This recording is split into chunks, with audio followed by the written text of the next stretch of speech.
الطاجن اللي مفيش في حلاوته اتنين. وانا عارفة اكيد بقول ايه. هتعملوا معايا الطاجن ده في رمضان، بس ابقوا افتكروني بدعوة حلوة منكم. اتمنى من احلى متابعين اللايك والشير علشان يوصلكم مني كل جديد. انا فاتن الجندي، يسعدني المتابعة والاشتراك في القناة. هنقدم وصفات حلوة كتير مع بعض بإذن الله. قطعة اللحمة دايبة دوب، بمعنى أصح مستوية من غير ما احط لها مية ولا أي حاجة. علشان كده بقول لكم الطاجن ده طعمه روعة وأكتر من روعة كمان. ما شاء الله اللهم بارك. قطعة لحمة مستوية جدا. هقول لكم قطعية اللحمة اللي تجيبوها وتعملوها في طاجن البطاطس بألف هنا على قلوب الحلوين. ربنا يحسن ما بين ايديكم مقدما. طبعا اللحمة سخنة وانا مش قادرة امسكها من كتر سخونيتها. اول خطوة معايا هنسمي بالله الاول ونصلي على الرسول عليه افضل الصلاة والسلام. قطعة اللحمة دي تفضل تكون يا في طاجن لحمة يا في ورقة لحمة اللي هي الموزة. دي بتقولي للجزار انا عاوزة قطعة الموزة وده شكلها، علشان خاطر تستوي معاكي من غير اي مية. معايا فلفل الوان مش كتير قوي، من كل فلفلاية كده ربعها او حاجة. وببدأ اقطعهم مع البصل. زودي في البصل براحتك، كل ما بتزودي بصل بيديكي طعم طاجن خطير.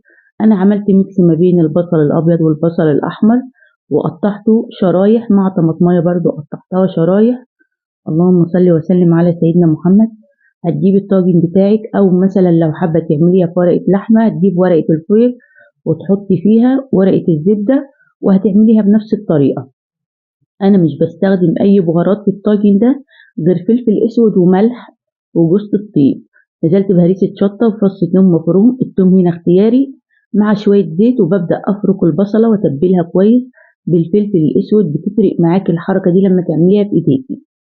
اللحمه طبعا انا مش هشوحها ولا اي حاجه، حطيتها زي ما هي مع رشه فلفل اسود ورشه ملح وبشر جوز الطيب شويه، مش هنزود زياده عن اللزوم علشان ما يمررش معاكي الطاجن. حاجه بسيطه برضه.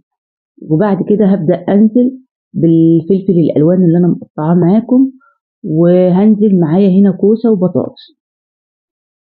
لو انت حابه تضيفي بسله، بس انا فضلته بالطريقه دي كده من غير ما اضيف بسله وجزر. لو انت حابه تضيفي بسله وجزر عادي مفيش اي مشاكل.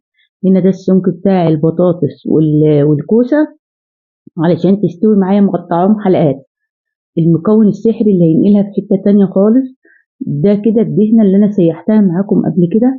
بحب احطها في الطواجن قوي او في الخضار، بتفرق في طعم الخضار. طبعا الدهنه دي انا ببقى ضايفه لها حليب وكده، كانك حاطه سمنه بلدي على الطاجن. ببقى ضايفه لها قشطه كمان، يعني بتبقى كده يعني 100% سمنه بلدي. رشه فلفل اسود وعصير طماطمتين او 3 طماطمات. انا زي ما اتفقنا دايما بقول لكم برفع الطماطم على النار بشويه ميه يغلوا 10 دقايق، وبعد ما يبردوا بضربهم في الخلاط واصفيهم تماما. بيبقى القوام زي الصلصه كده. وببدا اغطي الطاجن. طبعا لو انت متوفر عندك صلصه، بس الافضل الطماطم اللي هي الفريش اللي زي كده بتبقى اطعم اكيد. بتدخليه فرن سخن درجه حراره 200.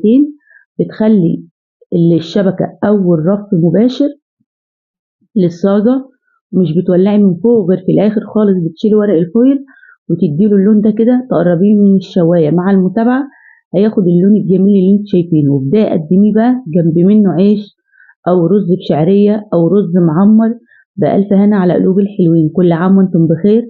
ربنا يحسن ما بين ايديكم مقدما. حرفيا قطعة اللحمة دايبة. انا ما استخدمتش اي مية للطاجن ده لان قطعة اللحمة كانت مستوية ومش محتاجة مني اي سوائل. الخضار نزل السوائل وقطعة اللحمة خرجت المية اللي موجودة فيها، وبتستوي بنفس الطريقة اللي انتم شايفينها. يا رب تنول اعجابكم واشوفكم على خير. مع السلامة يا احلى متابعين.